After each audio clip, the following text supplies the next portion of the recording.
Hello, hello. Good evening, good morning, good night. Welcome wherever you are watching today's social confoes. We want to wish you a very, very pleasant day, morning, evening, or midnight. I'm Jean-luc van Charantam. I'm here together with Diego Amarali, and we have a brand new social confoes episode for you today with a very, very special guest. But Diego, I guess you will have the honor to introduce him for us tonight.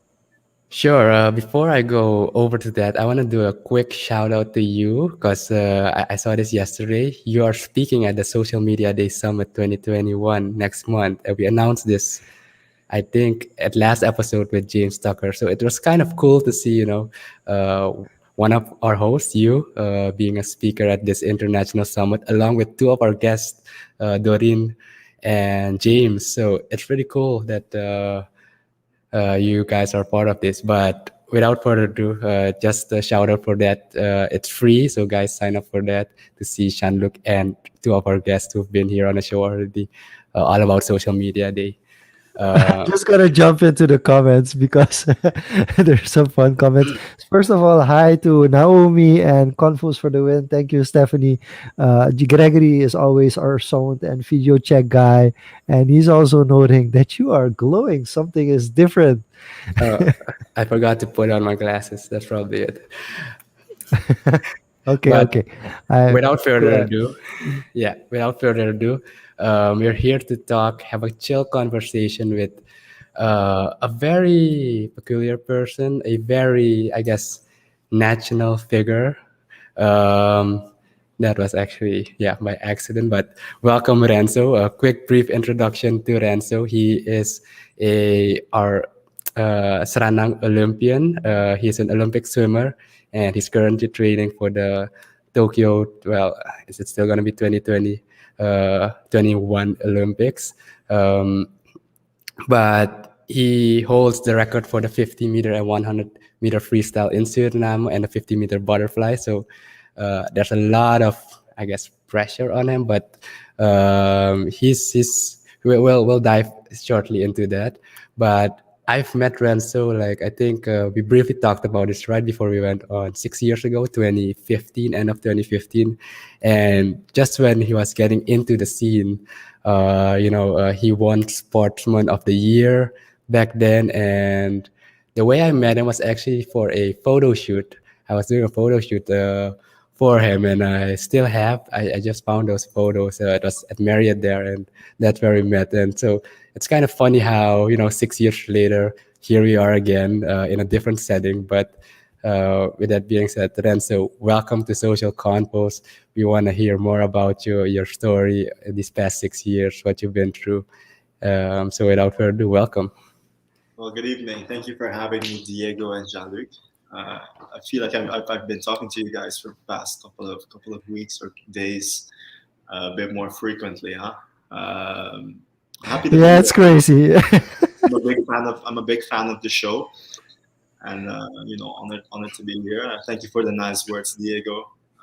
It's full circle, and we've back in 2015, was essentially, right up, I guess it was leading into the Olympics of 2016. We met when I was basically a nobody here in Suriname.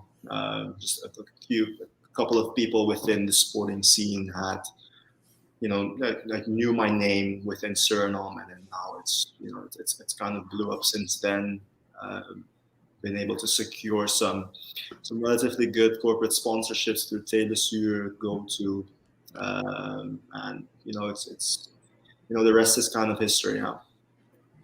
Yeah, happy to have you. And yeah, you're on billboards everywhere for the people that actually go outside. And funny thing is, I didn't even realize on Jean-luc's other podcast, the Lucky D Show, where we talk about sports and everything. I literally saw you guys on last Thursday, and we didn't even cross check with each other, and that we had you booked for social convos the following week was kind of perfectly aligned with your availability and everything. So that's really cool. Perfect, perfect. I didn't want to bring it up. I didn't want to jinx it. I mean, so I think that's should people should understand that Renzo has a very busy schedule. And I mean, you're first of all you're training for the Olympics, so it's kind of a lot of pressure. You already gave him the pressure, like saying like, yeah, but you're a record holder, so he has to perform. So I really didn't want to jinx anything. I just said like, okay, I'm not gonna mention anything to Diego or to Dion. Let's just have him on twice, that he gets enough exposure, that we have enough people powering him throughout the Olympics. Because I remember the 2016 Olympics, and it's true. I think Renzo in 2015, I think 2016 was a very big year because a lot of events leading up to the Olympics, you broke records, you were on your A game, and that also kind of brought, of course, a lot of spotlight on you because people were expecting, of course. And then, of course, the first round, you grazed through it. Everybody was like, yeah, he's passed the first round. He's going to win. He's going to go in the semifinals. He's going to go in the finals. Second, yeah, it was. I mean, it's yeah, it was a pretty crazy year.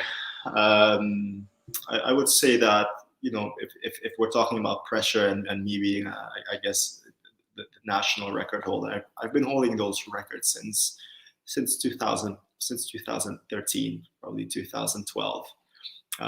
So it's been a long time now for me. So it's been pressure is a because it's a bit of a relative term for me at the moment, but I do get the position that I'm in, especially since Suriname is only sending about like maybe 3 to 4 athletes to the Olympics this year, and basically every 4 years we never send a big delegation. So I guess the magnifying glass is just much bigger for the few athletes going into those games. So it's been a very it's been a great adventure, I would say. A lot of learning of oneself, I would say. Other than my formal education in economics, I would say swimming has been, basically the staple of my, education of oneself, and it's taught me a lot about me,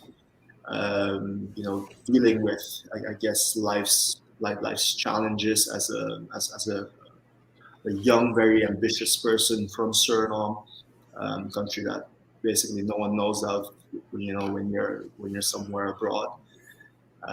Being from a quite a small population where a lot of it is expected of you, and you actually don't have a lot to work with once you get to that stage and that next level. Quickly, So it's quickly want to jump into that. You talk about education. Well, we'll go into the formal education bit a bit later, but you talking about swimming as being part of that education growing up. Can you talk to us? Is there one thing in particular that comes to mind that you experience with this lack of resources, limited resources here, that you would be able to translate into a lesson for someone in your position like 5 6 years ago? I've due to this whole pandemic, I've been in Suriname training for the past year, and I've been out of the country for about 6 to 7 years now. And I guess the biggest, I mean, I was sometime last year, I was on the verge of retiring, basically, just from the sport. I had mapped out financially exactly how much, quote unquote, I would be spending heading into the Olympics. Right after the games would finish in August, I would go back to school in September or late August.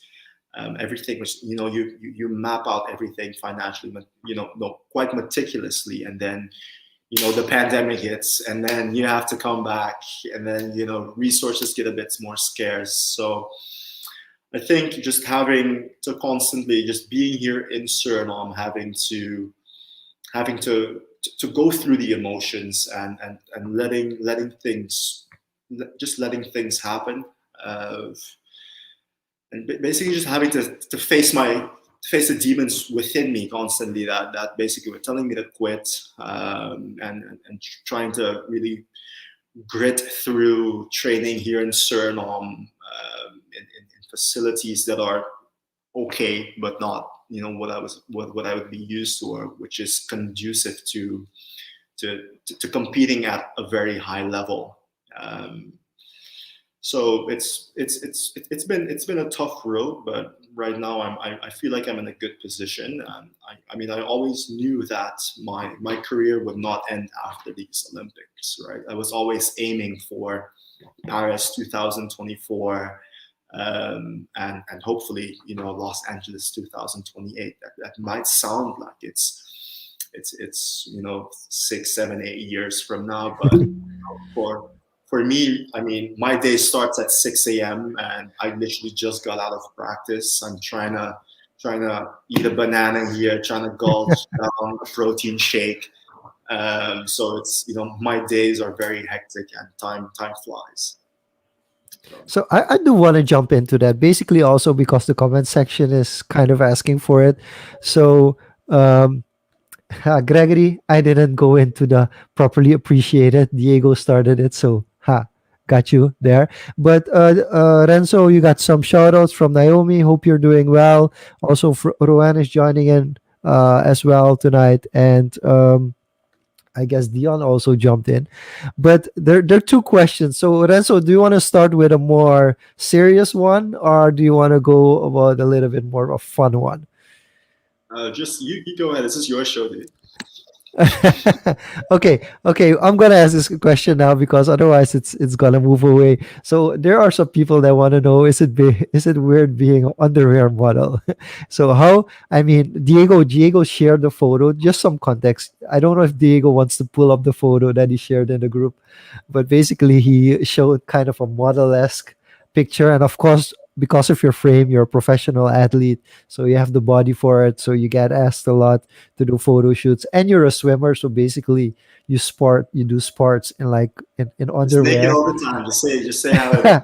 Naked all the time. So how is that for you? Is it something like you're okay with, or you actually enjoy doing, or see potential like after swimming, or having a lot of swimmers have to do something on the side to generate extra income?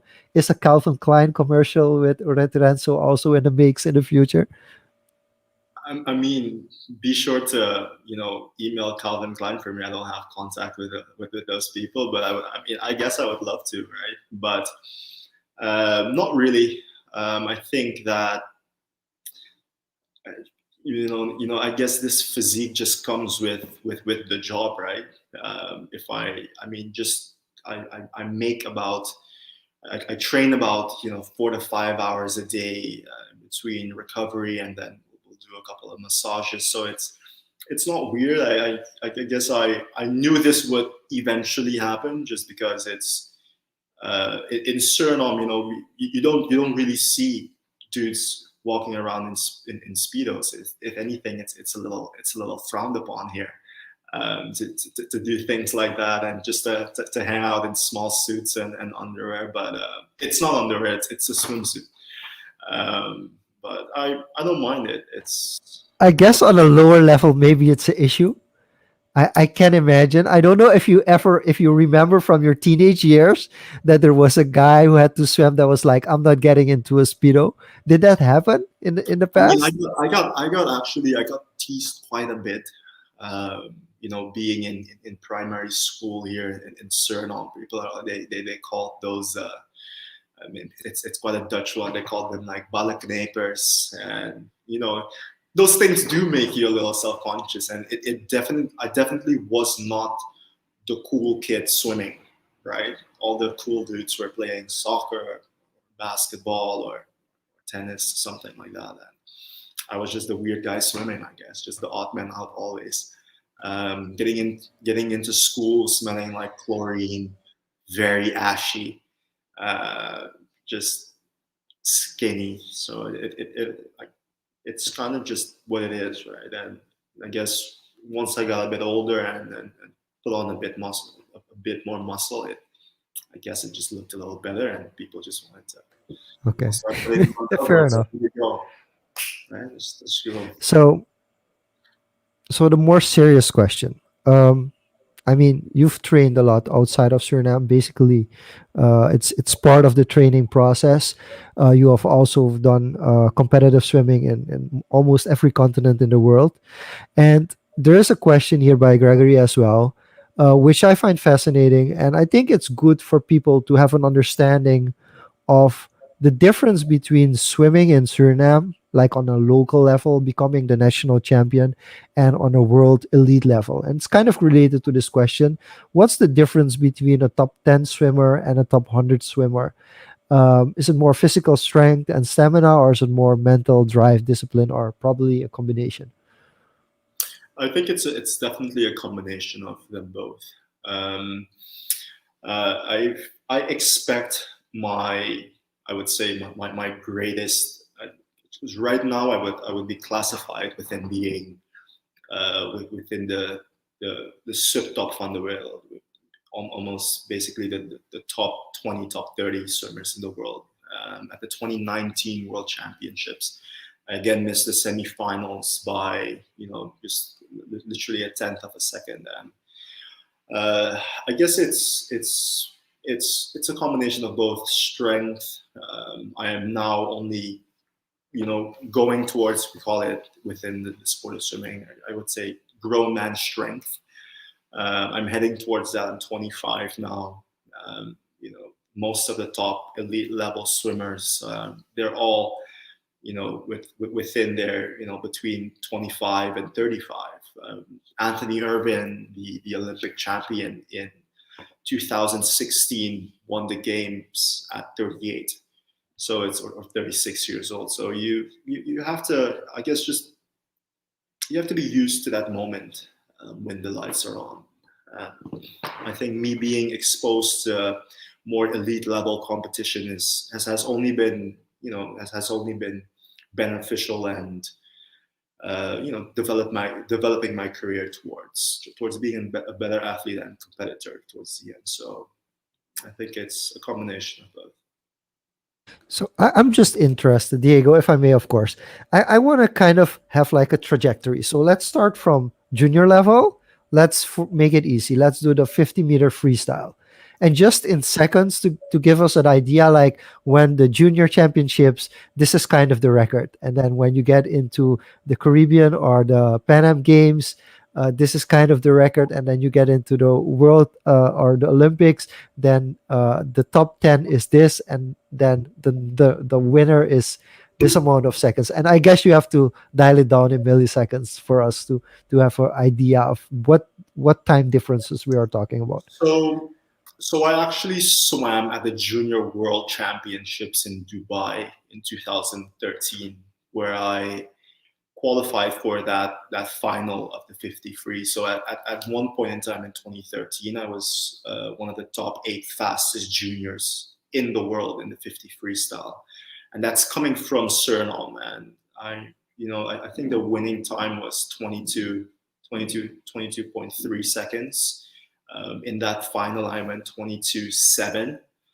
Um, the an Olympic medal, I would say in 2016, is anywhere between 21.4 seconds and 21.2. So almost a full second quicker, I would say. I'm not sure how to exactly explain how big of a difference just a second is, but from 2013 to actually 2018 when I swam, 2019 when I swam my best time, I've only dropped about 6/10 of a second. So I'm about a 22.1 right now. So it's actually a bit faster, I guess. It's like a second and a half almost quicker, but there it kind of is for you. So So it's almost a full body length, I would say, if you would be racing. So would you say swimmers and I guess athletes in general have become faster over the years? If we look at history records from the So 90s, the 20s. because obviously, yeah, definitely, because everything has sports science, sports medicine, sports recovery. everything has been evolving, right? Uh, there's smaller methods of training at the moment, and people have just been just there's just more talent, there's just more knowledge about the sport, there's more of everything. So And could you quickly, before we move on to the next topic, on the topic of science and medicine recovery, could you talk to us a bit about the importance of that in your current stage, and to excel to what you've done previously? How does that help? well, I wouldn't say it's everything. Usually, obviously, it all comes down to the amount of work you put into actually racing, and training. And there's a common saying that champions or abs are made in the kitchen and not in the gym. Uh, and it's yes and no, definitely. I guess with competing at a high level, but definitely if you're seeking longevity within the sport, especially a sport like swimming, in which it's not as harsh on your body as, say, something like American football or soccer as per se. It's you're constantly in an element of zero gravity. Obviously, we pump quite hard in the gym. And that's where somewhat of not somewhat, a lot of supplements and I guess sports recovery, ice baths, Normatec. I just got a Normatec machine.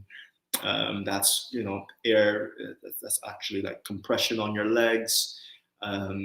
Gets you a bit fresher for the next session. So everything, it's really the small things you do over a prolonged period of time. Sleep is a big thing, obviously, in terms of recovery. There's no better recovery actually than sleep. Just drinking a ton of water. I don't even want to get into all of the supplements that I literally have to take on a daily basis. Just vitamins and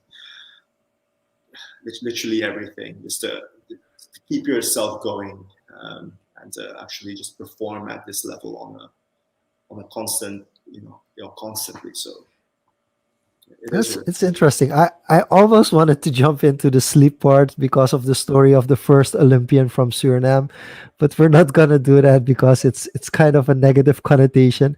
But for those who are interested, you can look it up. The first what happened to the first Olympian from Suriname at the Olympic Games, and it was actually featured in a Seinfeld episode. So that's a quite tidbit, but we won't jump into that. Yeah, we won't because it's kind of a not necessarily negative story, but it is something that that's it's not has not had enough spotlight.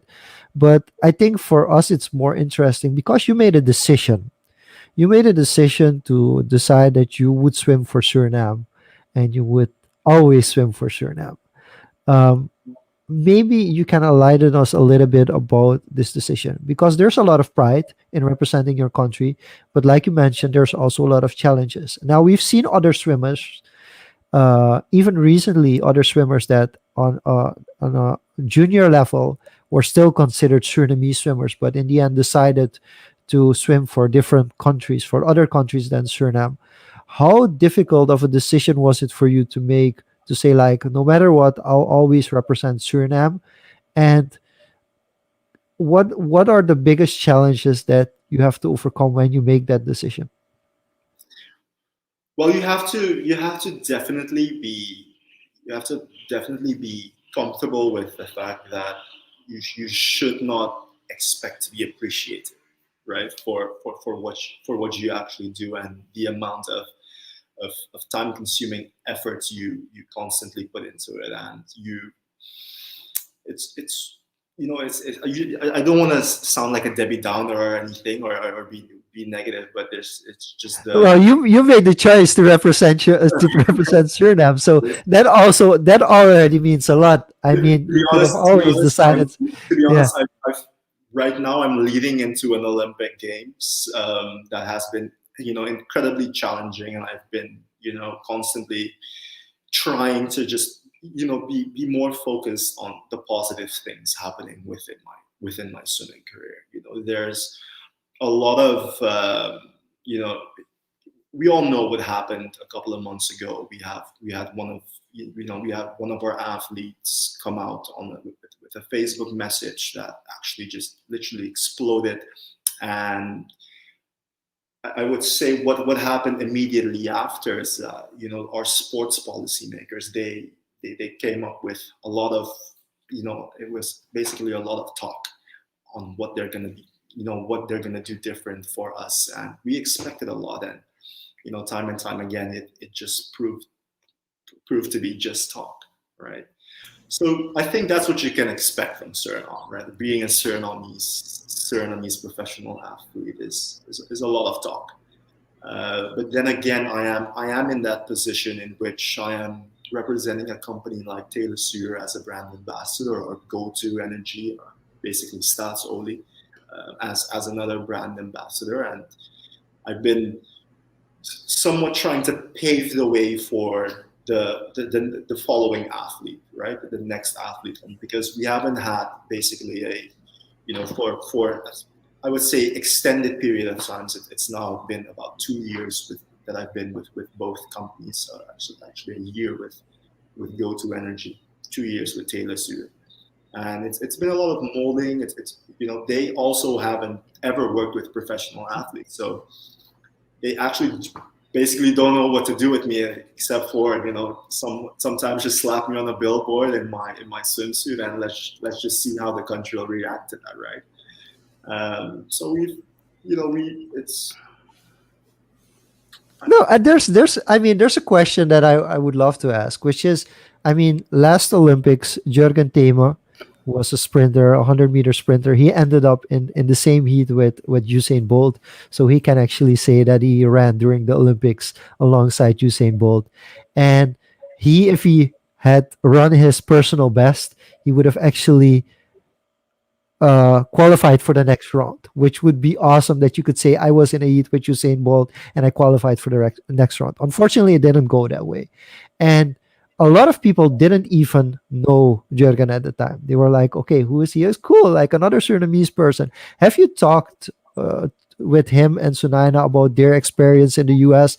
And was the college experience, like going 4 years for college and becoming like a college athlete, student athlete, was that ever in the realm of possibilities? Was that part of oh, your very, yeah, very, very interesting. So just two things. I honestly believe at the Olympics, times and your personal best, all of that goes out the window, right? It literally, no one cares at that point. okay, If you the most important thing is qualifying for either the semifinal or the final, right? I missed the semifinal in 2016 by a tenth of a second, and that hurt, obviously. Same thing with the World Championships in 2019, and I know I'll get there at some point. Being in a semifinal, being able to fight for a spot in the top 8, and then I guess eventually a medal. But all of that goes out the window once you're at the Olympic Games. Or at least for me, I could literally care less on how fast you are that day. If you're in the final, you're in the final, right? I guess moving on to my collegiate career, I haven't really spoken to those guys, but I chose a different approach. I did swim in college under Auburn University and then Harvard University, training with those teams. And then I guess prior to that, or after that, with Virginia Tech and Sergio Lopez. But I chose not to invest everything I had, especially as a Surinamese athlete, in collegiate swimming, because literally what it means, and I think a big part of my longevity within the sport and why I'm still swimming, is because I did not choose to swim for a college team, because it means that for 4 years while you're competing in college, you cannot.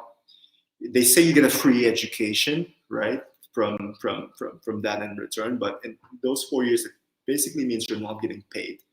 And even though that might make sense for an American athlete, and a lot of people were actually frowning upon me, like why I made that choice to go pro that early, but it literally was for me that how am I going to be able to sustain myself in the US without being able to be actually paid from Suriname, because that would actually be illegal. And there are ways around the system in which you can, try and get money while you're a collegiate athlete, but it was really simple for me. I wanted a very long career and not a very short thing that would, literally 4 years of collegiate swimming almost sucks everything out of you, right? Especially coming from where I came from here in Suriname, swimming maybe 4,000 meters a day, and then going to a collegiate program, and then suddenly swimming 6, 7, 8 kilometers a day.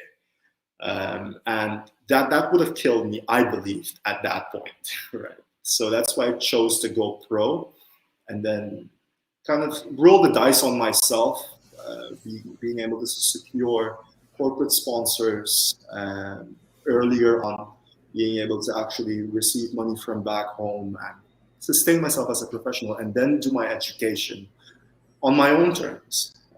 Because I knew, Lord, I knew that moving to the US in I guess it was 2014. I spoke English, but not a lot of it, right? It's my SAT scores were trash, and then actually being in the US training with that Auburn University team gave me the opportunity to really focus in on the things that were important at that time. My SAT math, my SAT English, and then applying towards schools and educations that I wanted to after that, and not necessarily anything based or driven around swimming, if that answers the question. Could you talk to us about, aside from the swimming side, your college experience, how you combine that? Because you're doing economics, and tell us the story of Harvard. Because Harvard is Yeah, the true. world's, yeah, it's one of the world's top universities, along with Stanford, Caltech, all those big boys. And one does not simply get into Harvard. So tell us about that journey from Auburn, your college swimming degree, and ending up in Harvard. What the pedigree like there? So I mean, I can tell you, it was never my dream to go to a school like that, right? I just being from Suriname, I guess you kind of see Harvard University in movies. You see that stuff online, but not. It wasn't up until I actually was swimming at Auburn that I basically I wasn't going to school. I literally was just focused on my English SAT and my English, I guess my SAT math. And while within that year in 2014, I retook the SAT close to 11 to 12 times. And then with the combined score, I had previously enrolled in the Harvard Extension School. And then just just going through the motions of doing it's pretty technical. You have to complete Expo 15 to basically prove your English proficiency, do another tests, and then get a couple of credits. So it was basically I wouldn't even call it a backdoor into Harvard, but it was really a struggle of literally having to constantly it was me proving to them like how much I wanted to get into there. And I applied to a couple of other Ivy League programs such as Brown, Yale, Dartmouth, Columbia at the time. Only got accepted by 2 of them. Obviously Harvard being the best, choosing Harvard, and then I guess the rest is kind of history. But I knew that even though it is still a fantastic opportunity in my life, I know that swimming has always been central for me, and they understood that and always gave me the leeway and the space to focus on that, because you can always educate yourself, right? And the education and that school will always be there, but I really only have a small, I would say, small space in time and space that I could be a professional athlete from Suriname, and be, put myself in a position to hopefully do something special for, my country, myself, my family. And, I'm giving myself that room. It was, I was supposed to go back to school last year, right after the Olympics. The Olympics got pushed this year. Last year, it's about to happen, hopefully. And I guess we'll just see what happens after that. I've really been taking things one step at a time, and not been not been trying to give myself anxiety on my life's trajectory. As long as I believe that if my first love stays safe and I'm committed to the game of swimming, things will be a-okay, right? And then I want to combine that what you said earlier in the conversation when you had planned out the Olympics meticulously with the finances, the budget, and you're doing economics in Harvard. So did that add or help in that planning phase? Like, is there a particular reason that you decided professionally, aside from being an athlete, to go the economics finance route? Absolutely, right. Well, I always knew just moving before I moved to the US. Just to backtrack a little bit, I already knew exactly what I wanted to do when I was going to get there. It wasn't me going there and then figuring out what I like or what I don't like. And even if once I was in the motion of doing something, even if I didn't like it, I would still commit to finishing it, right? And I always was. It was actually my dad who always. He was from a young age. He was like, dude, you should go in investment banking. You should do private equity. And he's like sending me these links of things I like have actually zero interest in, right? He's like, follow the money, and you should go and do this. You'll be be meeting these people. You'll be in a very, I guess, privileged position of being able to meet a lot of very high net worth individuals, and then it would be a damn shame if I did not I guess grab the bull by the horns and run with it, right? And that's actually just what I did. I chose that finance route, chose to do economics, and then here we are a couple of years later, doing well. Have you been more open minded to the links that he was sending you? Because it sounds very familiar, actually. I think both Diego and I have very persistent dads who kind of have been through a lot and have a very clear view on how they believe the world is. And I think for you, like, are you more open minded to the links that he sends? Does he send the same No, links now? Has it changed a little bit? no, it's only gone progressively worse. In my dad actually sent me links. Like my dad is sending me links on Bitcoin, on financial technology. He's like, dude, this company you're running, Kayser Capital, you should really get into cryptocurrencies. He's like all about cryptocurrencies, right? It's actually driving me crazy. And obviously, I know he's onto something, because I guess our dads, my dad for sure is living his, I guess, the life that he couldn't, I guess, the opportunities that he couldn't have when he was my age. He's somewhat vicariously living those through me, right?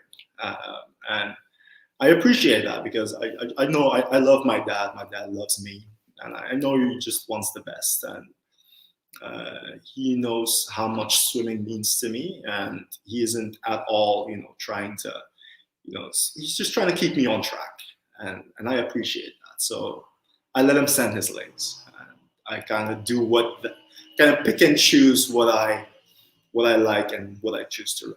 So Well, that's on the flip side, if you have this profession and meeting high net individuals, being in those privileged circles, being in a position to sustain yourself financially as well, and we all know how difficult it is for athletes to, get that financial backing from sponsor, from everything. But you positioned yourself, thanks to your dad as well, in a position to prolonging for 2024, 2028 to Olympics further to be able to, Yeah, do that so yourself, I guess. absolutely. So I would say, obviously, like the you know my corporate sponsors.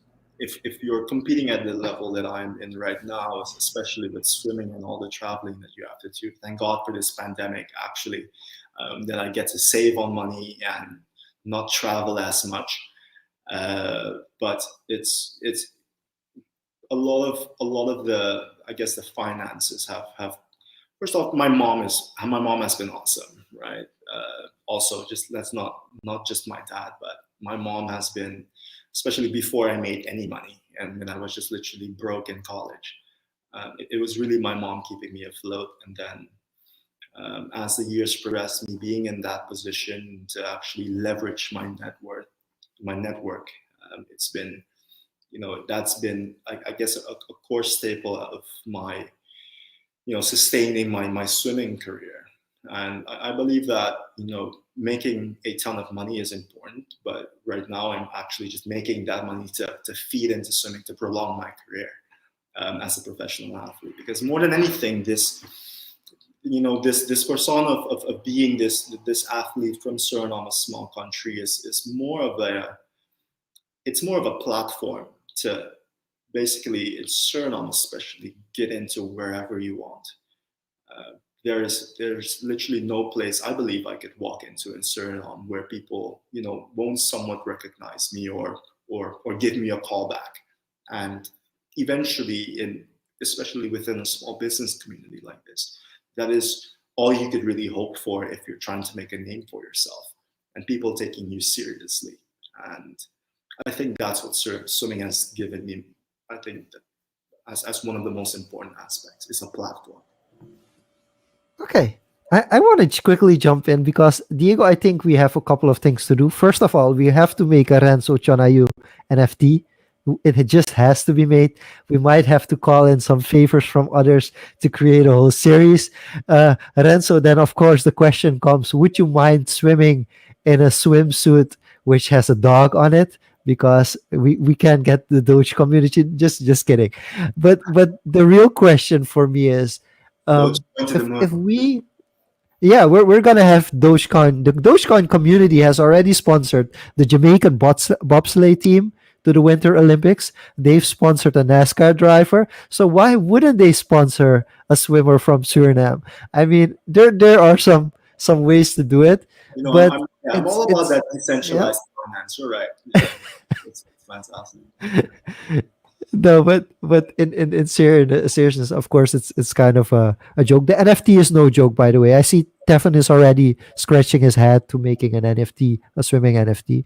But you actually already said I wanna do at least 4 Olympic Games. So this is gonna be the second one, and you feel like if you prolong your career good enough, long enough, you'll be able to get to 4 Olympic Games.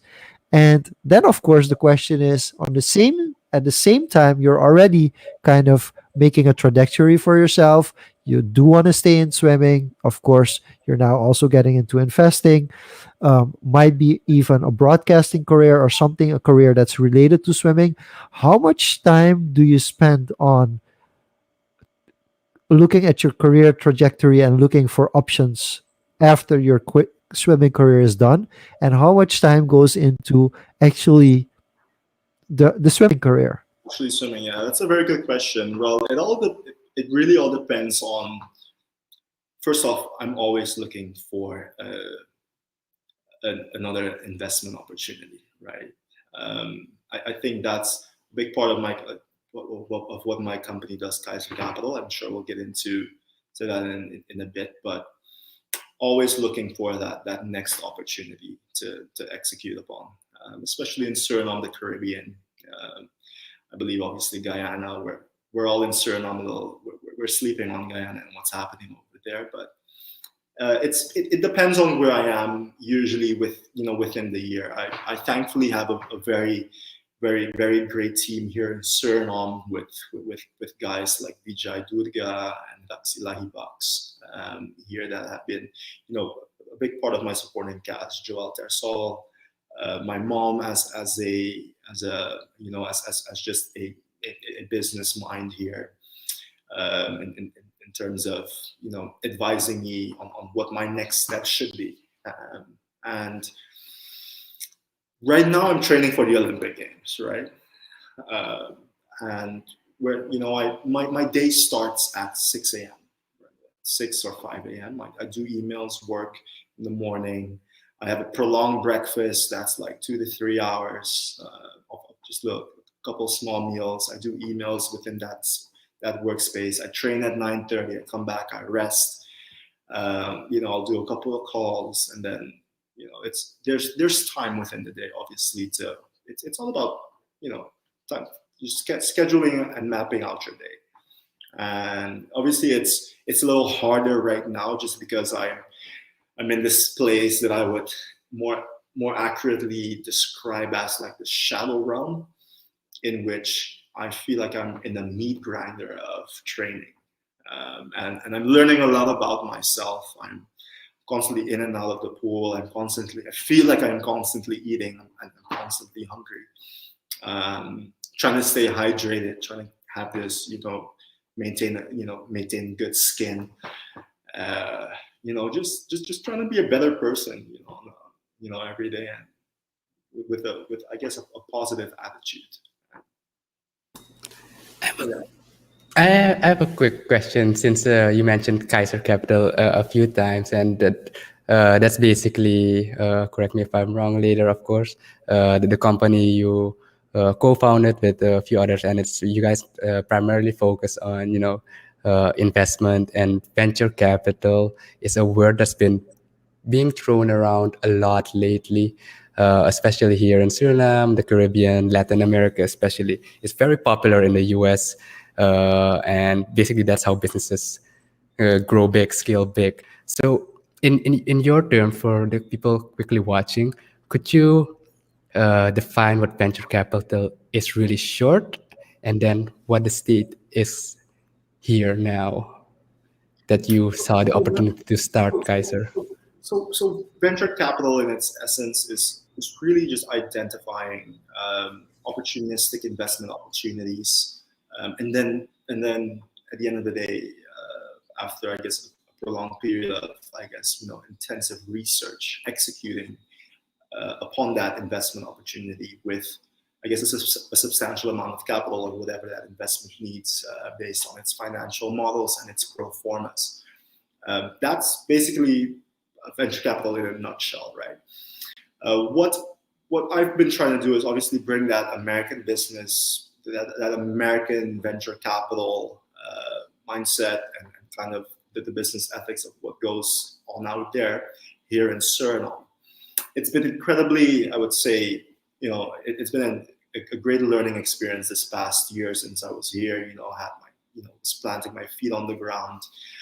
Things in the US move very quick, right? Things are very dependent. Things are very set. You can rely on the banks to transfer your money from point A to point B. You can rely on a currency that is stable.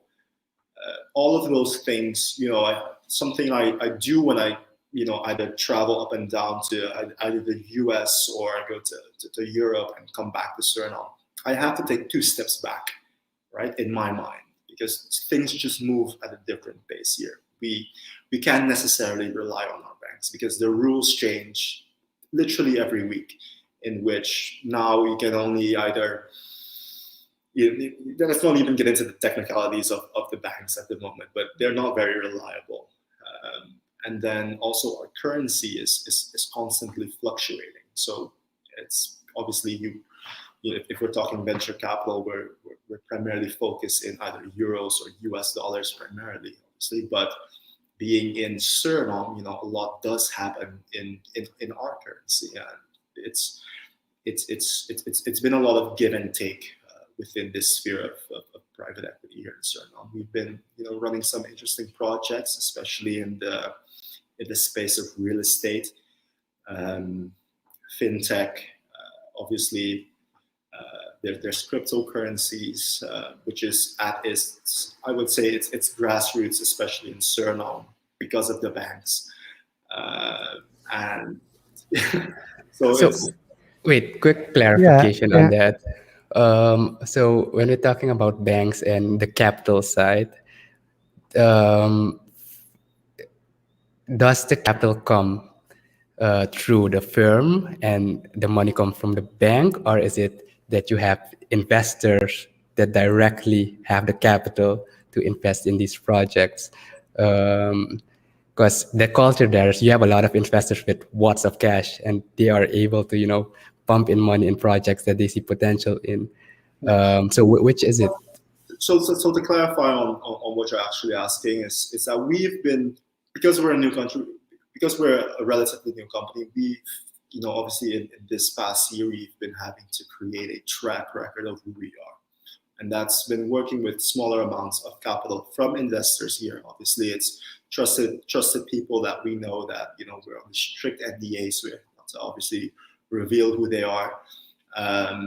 To show them what venture capital could be, and to actually solidify whatever they've invested, and their returns, giving them quarterly reports on how their money has been working for them, and what potential investment opportunities we have identified and executed on.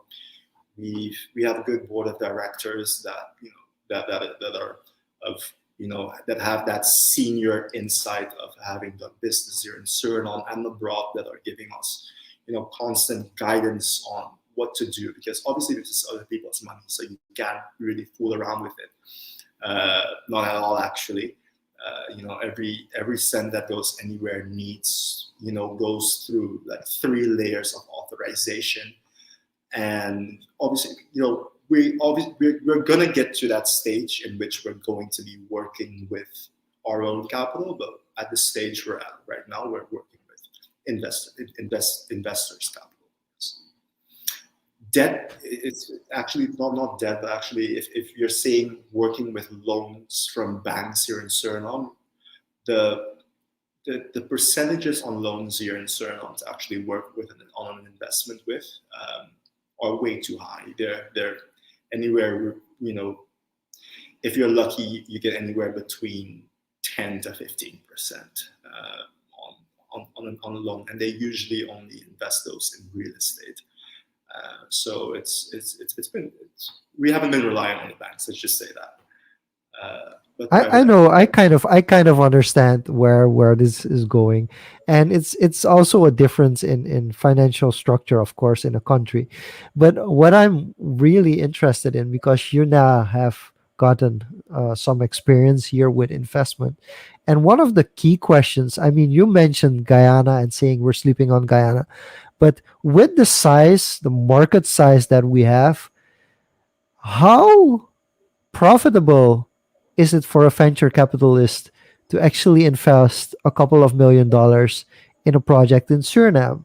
And and to maybe make it a little bit more niche, what kind of branches, what kind of sectors would you consider, and would you definitely not consider investing millions of dollars in Suriname right now? So to actually somewhat backtrack on what you're asking me, so Kaiser Capital, or especially the partners that we've been working with, we are a very data-driven company. So we've been using Guyana as our case study for basically the ground and grassroots of Kaiser Capital. We've been following very meticulously everything from when they first found out and its development since then, and actually mapping out and then making a mirror of what we have to expect is going to be happening here. Not just the country, it might seem like it's a small economy right now, but once these oil reserves start to hit our national banks here, and our central banks, and it starts going into our sovereign, our sovereign wealth fund, and it's being invested back in the country, and not only infrastructure, but literally everything will somewhat explode. I was in Guyana in 2018, the last time. I was meaning to go back last year and this year, but obviously due to the pandemic, and we're pretty familiar with the movie Star Wars, right? It's it's literally when Obi-Wan travels to the outskirts of space, and I was staying at this little hotel, $60 a night, and I'm sitting at the bar having a couple of drinks with a couple of friends, and you're meeting big oil guys from Texas in a janky hotel. There are literally roads being made like into the jungle. There's construction everywhere. I've been to a lot of places. I've they have a very big Marriott that's there, a Hard Rock Cafe. There's so much going on. It's very similar to what happened to Trinidad and Tobago in the 80s, right? Because we're used to that small economy, that very safe space of operating. We haven't been able to think outside of the box, but literally overnight those things hit, and we like, what are we gonna do with all of this money? And that's what we've been preparing for. We've been trying to stay ahead of the curve, even though like what it's even though like a $10,000 to $20,000, $30,000 investment might not seem large to a big foreign company, but we are creating that track record, and that is eventually going to set us up for what will eventually happen here and what is happening there. We're a couple of years behind the curve, 3 to 4 years, but it will happen. And if we're still sleeping on what is going to happen here. And our Stats Only director, we currently have a new one, Mr. Elias. Is his name Rudolph Elias? He's constantly hinting towards this, that you don't know what is about to happen. You don't know what is about to happen. And if that guy tells me that, like, you better take this guy seriously, because he's talking to these guys constantly, and he knows what is going to be deposited in our, and what's going to be injected into our economy at some point. And we're rich, obviously, in minerals and gold, and we have a fantastic climate for agriculture. I love agriculture. So all of these things will, at some point, tie in perfectly with, obviously, the right leadership that we very desperately need, sir. If that answers your question. It does. It does. specific. I want to do one quick follow-up question before Diego asks the next one. And of course, the question I have to ask for people that are watching and people that are interested: what's the minimum buy-in to actually get the services from Kaiser Capital? What's the minimum that and we as an investor would have to invest in your business to start out? Send us an email at contact@kaisercapital.com. That's a very, very politically correct answer. But we'll repeat that one at the end so that people get the opportunity to write that down or note that down. But go ahead, Diego. Yeah, no, that's exactly what I was going for too. Because yeah, because generally outside in the US, we're talking billions, and people are ready to go 1, 2, 3. And you already said it here. You're at a stage now for building a track record of making these opportunities. So, do you see this being I guess, stepping stone for smaller investors? Do you think this will be able to give a paradigm shift in the way people invest here? And then I'm not looking at the people with the millions now, because that's an old generation, but the new and up and coming people that kind of lack access to the network in the US or the network in Europe. Is that also an opportunity for them through Kaiser? Absolutely. We are trying to democratize what it means to invest in anything that you want, right? We at some point we want to, obviously, if we have the I guess the inner workings of the banks here in Suriname, we would like to be a platform for Surinamese people to also invest in the U.S. stock market, or in the European stock market, or having access to, obviously, cryptocurrencies if you want to do that through us or by yourself. We absolutely, yes, Diego, if that answers your question. I think it's we're gonna get there. Obviously, if you're a new company, people will be hesitant on who are you. Yeah, because there have been like companies in the past, and actually companies still currently, I think, who've been trying to, get an exchange sorted out here, but then comes a lot of regulations and laws and policies, and all that, stifles the progress in this. So from the way you've been explaining things, you guys are preparing for all of this already. Meticulously, and none of those companies have me, right, as a psychopath that will literally not accept no for an answer. And my team members are, they're sharks. We want it all, and obviously it might seem that we're a bit ambitious, but it's just very much just our a positive attitude moving forward. Yeah. And as you said, psychopath, that resilience comes from swimming and pushing through everything. So that education helps, with it complements it. Yeah. So I think we can we should wind down a bit now, since we have a bunch of questions in the chat. So I want to do this real rapid fire quick. So just first thing that comes to mind, I'll go through the questions in the chat, and I then actually haven't been looking at any. I'm only now seeing like a list of. Yeah, we'll pop them up for you, and then we'll just quickly go through it, and then we'll close up with a final question. So yeah, from the previous part of the conversation, Tevin agrees. He's been following the Guyana news every day, so he's been seeing the things you've been talking about. And yeah, Tevin is an illustrator, so who knows? Maybe you'll see yourself NFT'd in one of his illustrations shortly.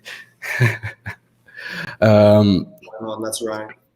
Giano joined in a bit late, and quick question from Giano with regards to swimming. Have you taken step in terms of mental coaching to increase your performance, or do the schools you train at provide that?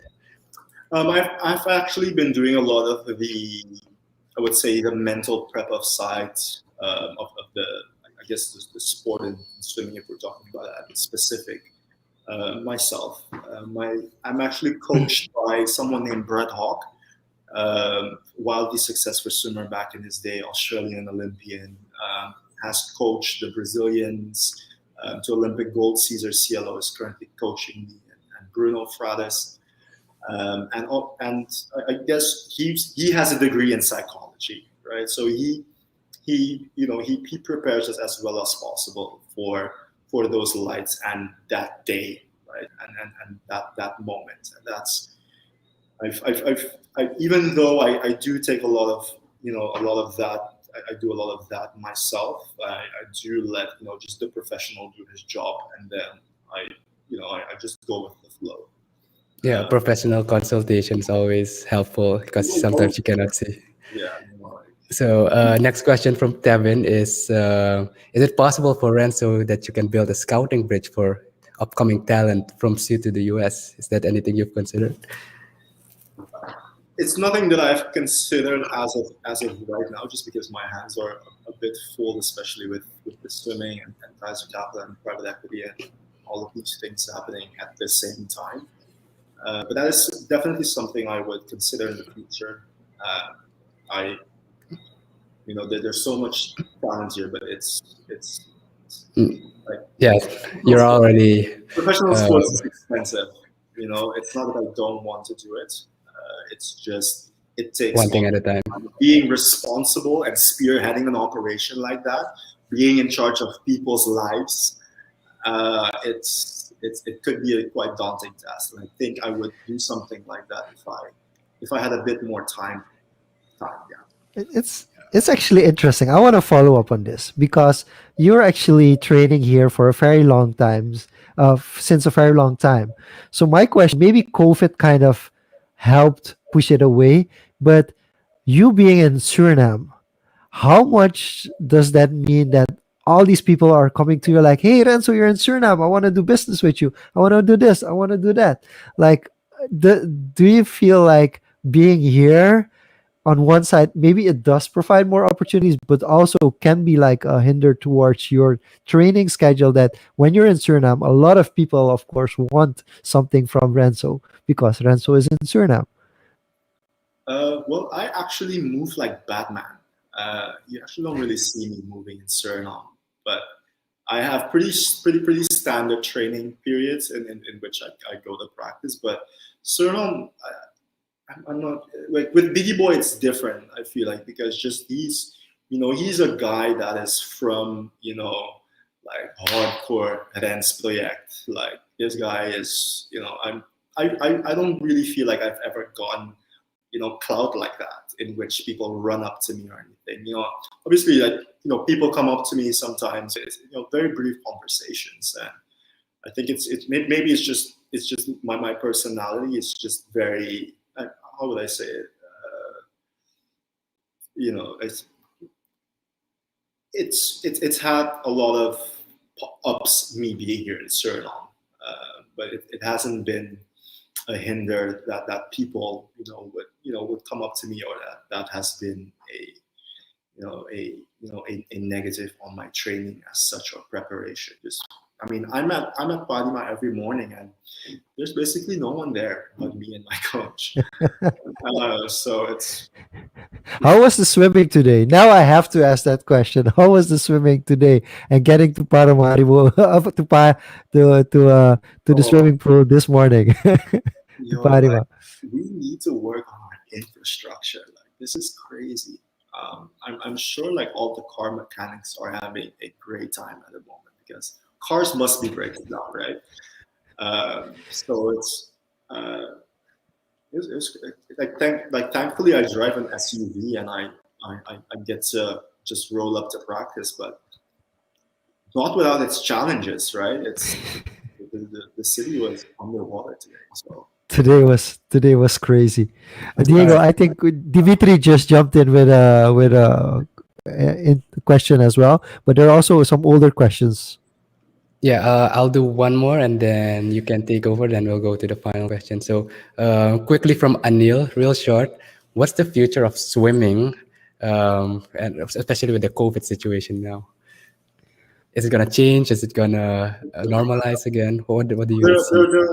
there are a couple like interesting things happening within the sport of swimming. There is this Ukrainian billionaire that has started its own swimming league, and it's very much he's there's a crazy article out, the plot to kill the Olympics, that I think you all should read. And basically he's always asking himself like, why are swimmers poor? And swimming at the Olympics is the most watched sport. And the Olympic Games this year and in 2016 has racked in anywhere close to $5 to $6 billion, and athletes don't see a cent of actually the revenues in all of these things. And I see just with this Ukrainian billionaire just doing a bunch of crazy things within swimming, and investing heavily in something called the International Swimming League, in which I'll hopefully be part of in I think it's September or October for one of the teams. I think the future is bright for swimming. Swimming is the greatest sport. It actually makes your brain bigger. So I think Is that I silent love that. feedback? No, but also I think for people that don't know a lot about swimming, I mean it's not just swimming, but you also uh, do the most important swimming event, like the 50 meters freestyle is kind of that's like it's the same like a all 100 the meters sprint. strong men compete in. That's where all the strong men. Say it how Okay. it is. Yeah. Yeah, the Very good. strongest, the strongest. But to a serious note, because we have some fellow swimmers joining in, and Dimitri wants to know: can you expand a bit on who Cesar Cielo and Bruno Frates are, and how their guidance has impacted you? And also, would you be able to reach these heights in Suriname? These heights in Suriname. That's a very good last three couple of words. So Cesar Cielo is the Olympic champion from Brazil in 2008 in the 50 freestyle, coached by Brett Hawk. Bruno Frates is the most consistent, fastest 50 freestyler in history. Another Brazilian, also coached by Brett Hawk. I've had the privilege of being able to train with Bruno since 2014, and then we had a quick hiatus. I went to school, and then I was preparing for him for the Olympics in 2019 to 2020, and COVID. And now I'm here. And Bruno has been in every Olympic final since 2016, constantly missing a medal. He's the silver medal. He's won a bunch of world championship medals in the 50 freestyle. Cesar Cielo is actually the current world record holder in the 50 freestyle. So a very, how would I say it? It's a very the distinguished company of gentlemen, I would say. These two, it's like Rafael Nadal and Novak Djokovic of swimming within the 50 freestyle. Wildly successful. And do I believe that I can reach these heights for Suriname? These guys have told me that I can reach these heights. So who am I not to believe them, right? Do I believe I can do that within Suriname? No, not within Suriname, just because we just don't have that infrastructure and that mindset of really wanting to invest in a gold medal. And a gold medal is made over a couple of years. But I do believe that with the proper guidance outside of Suriname, swimming in the US or in the Netherlands, I will get to that point. And that's why I'm giving myself a lot of time. Obviously, like with all of these guys, everything is built around them, right? The only thing a guy like Bruno does, he wakes up in the morning and he swims, right? The Brazilian Olympic Committee takes care of most of it. His training expenses, traveling. He sends out a quick text and the tickets get booked and he's off. I literally don't have those privileges. I have to do everything myself. I don't have a physiotherapist that's specifically assigned to me. When I go to meet, sometimes I'm by myself, oftentimes, or I'm with just a coach. I'm missing a lot of small technical details to get to, I would say, that next level. And that's why I'm giving myself up until 2028 to properly do this. And I believe that I could definitely be in the Olympic final. And once you're in the final, you're competing for a medal. And if that answers your question, yes, I believe I could get to that. Awesome. Playing the long game and slowly compounding every experience over time. So I guess my final question, since we've been talking about investing and compounding, so not financial advice from people, just personal opinion. People who watch the show know that Jean-luc and I are pretty bullish on crypto, blockchain, NFTs, the like. So what is your stance on the current state of the crypto world now? Elon Musk should stop tweeting. I think that's Fair all enough. to say. I literally don't want to pretend like I'm a crypto expert or anything like that. But he should stick to designing his little Teslas and focus on that, because every time that guy tweets, it dips, right? So Yeah. I think, Okay. I think whoever gets into it, don't put all of your eggs in one basket. I think that's the most important advice I would give anyone with investing in general. Do not put all of your finances in cryptocurrencies, or Don't put everything in NFTs or don't put anything in stocks.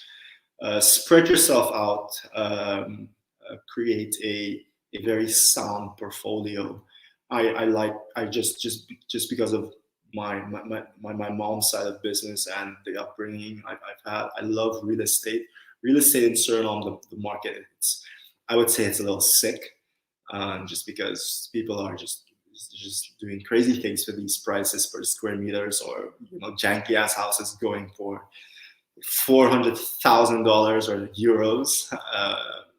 But I think there should be an executive committee installed that actually regulates what you do within the real estate space, especially in Suriname. Just that we keep having a healthy environment to invest in instead of a sick environment. But don't put your eggs in one basket. Spread yourself out a little bit, and just give yourself time to keep educating yourself on these things. There are a bunch of interesting opportunities popping up everywhere if you know where to look. Um, that's Awesome. Awesome. Thanks for sharing. Okay, Yeah, Jean-luc, so we and you want can to share. know we want to know now, of course. If people are interested, I mean, if people want to know about your swimming career, it's quite simple. Go to Renzo Tjon A Joe, follow you on Instagram or on Facebook. But for people who are interested in venture capital and investing, how can they reach out to you? You can either email me at shalayu@kaisercapital.com or info@kaisercapital.com, and then we'll see it. We'll get back to you, I guess, as soon as we could. We have a diligent team that does a lot of analyzing of investment opportunities here in Suriname. But we're willing to work with basically everyone that makes sense for us to work with, right? But everyone does have, could send us their business plan or anything like that. We rewrite a lot of business plan to make it translatable for an American or European businessman to actually read it.